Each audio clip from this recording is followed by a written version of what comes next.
My name is Tim Mullen. I am a firefighter paramedic. I'm here representing a group of frontline workers. This was started by firefighters, but it's now grown to include nurses, paramedics, frontline staff, all whose job is threatened. The name of our organization is Fight for the Frontline. As of midnight last night, if you did not disclose your vaccine status, your job, you're officially on an unpaid leave of absence, with the end being termination as of November 1st. So our guys are under immediate threat right now. They're on the verge of losing their job, and this is why you've seen us in the media. This is why we're putting pressure on AHS right now to do the right thing. And it's not just frontline staff.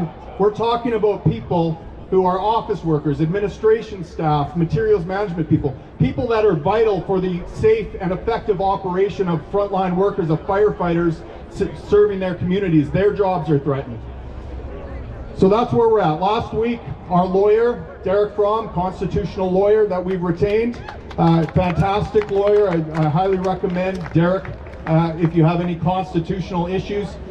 It fired our first warning shot to Alberta Health Services. Back off or face the wrath of God, basically. And our firefighters aren't asking for much. Our frontline workers are willing to make concessions. Our guys are willing to get tested on a regular basis to come to work. I understand we don't want to do that, but we're going to fight one battle at a time here, guys. These guys need to just keep their jobs right now. All right? Now, I'm involved in this battle. Let me see how friendly the crowd is to me, all right? I'm fully vaccinated. You still like me? Wow. I have a feeling all guys that aren't vaccinated wouldn't get that reception if the crowd was full of vaccinated people. So that speaks volumes about the character of people here today. And I thank you for your support, and I thank you for coming out. And I'm going to tell you why I'm involved in this fight in a second. But first I want to explain to you that this is not about health and safety or public health, okay? And here's how we know it's about compliance and not those things. Like I said, I'm double vaccinated. I was one of the first adopters. I got fully vaccinated back in February. I'm actually trying to get my third shot. I want to get a booster because my immunity has waned, okay? I have a feeling my vaccine is no longer that effective. I don't think I'm as safe to come to work as I used to be. And they're prohibiting me from getting my third shot. Meanwhile, we have guys like Dan, who's here with his family. We have guys like Chris, we have guys like Matt, who have recently recovered from COVID Delta, the worst COVID. Their immune systems have fought it off. They have provable immunity to this disease, and they are being mandated to get vaccinated or lose their jobs. So me, I need a vaccine, and I'm prohibited from getting it. They don't need a vaccine, and they're mandated to get it. And all they're saying is, look, give us some time. Let my immunity levels come down. You don't take a third shot like a month after you get your second shot. Why should you have to take it right after you recover from COVID? And so we're trying to buy these guys some time.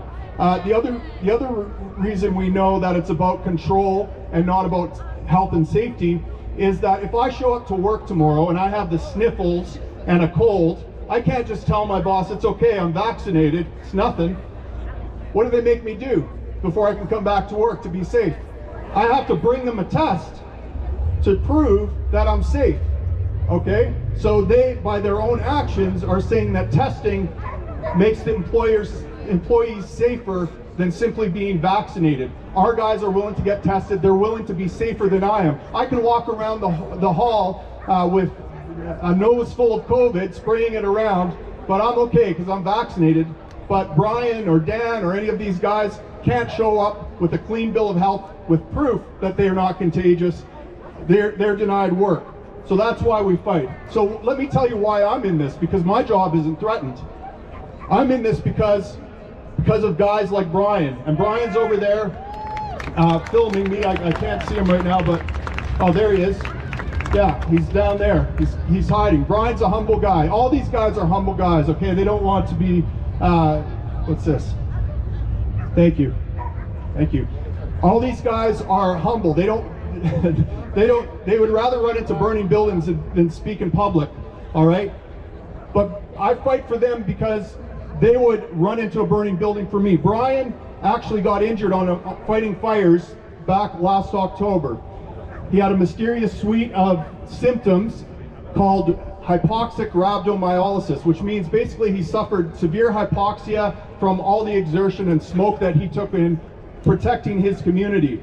So he was looking forward to getting the vaccine, but then he pressed pause. He said, wait a second, I'm bedridden, I'm having all these neurological symptoms, let me wait till I'm fully recovered. Now he's still off on modified duties right now, he's still recovering from his injuries, and he's just saying, look, wait till later, till it makes sense for my recovery. He's building training props for firefighters, helping them out. He's not even dealing with patients, and they're telling him he's losing his job as of November 1st because he is not vaccinated. I'm fighting for guys like Dan, Matt, and all these other guys who have provable immunity that I don't have, who are safer, who are willing to get tested and show up to work safe. I'm fighting for guys like Wes, who has myocarditis right now, and they're telling him he has to get vaccinated while having myocarditis to come to work.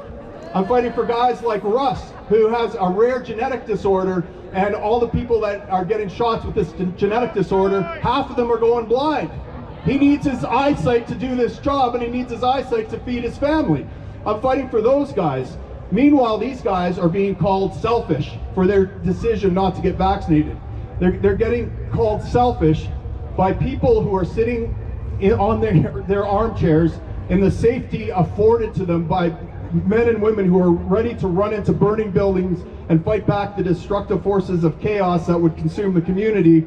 Meanwhile, these guys would run in there and risk their life to save that hater. These are the most selfless individuals you will ever meet.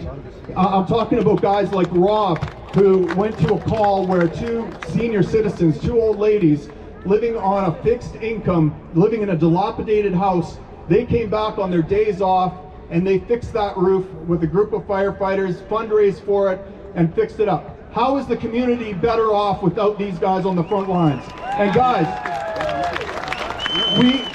we have the people with the lowest character on the planet destroying the lives of the people with the highest character on the planet, my colleagues. All right, guys, we're gonna win this battle. All right, we're on the right side of the law and we're on the right side of history, but we need help. Okay, what I want you to do right now is go to our website. It's Fight for Frontline. Fight, the number 4, Frontline. Sign up to be a supporter. We're going to send you calls of action, because as soon as we take down this Leviathan, dominoes are going to start falling, and it's going to be good for everyone. Guys like Brian and my other colleagues, they might not have jobs as of November. They're going to be fallen firefighters. They're sacrificing themselves and holding the line for the cause. It's because of people like them that throughout history that we don't have to have sex with our boss anymore to keep our job, that we don't have to put up with sexual harassment in the workplace anymore. And when we win this battle, we're not going to have to get injected when there's safer alternatives. So go to that website and check it out. These guys are maybe fallen firefighters, but history will remember their name. They will be spoke about as legends because they fought with your help against AHS and took down this Leviathan. And we need you to get off your ass and get active right now and make your mark in history. Thank you very much.